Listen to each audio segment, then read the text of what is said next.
Let me tell you guys why I hate ordering food, okay? That's why I eat at home. I cook my own food and shit. One example, I went to the deli shop, because my wifey wants some cookies, right? Cookies.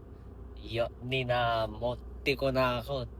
Rumor na kita accent ko, yo. You know what I said, guys? Oh, can I order the chocolate chip cookie?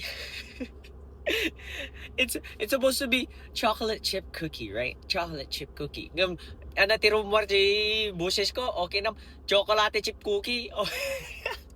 Santo de J la cashier. Okay na. Can you repeat that, please? Sorry. Ya nila ipaduble pa lang dyan lang na mo mga ibagan. Iso nga into duklat na this one. Ya di namon ipaduble na pa lang di cashier man ya. Diyan lang na mo mangibagan kit ipadoble na pa lang. Ay, di namon. Next time don't make me order, okay?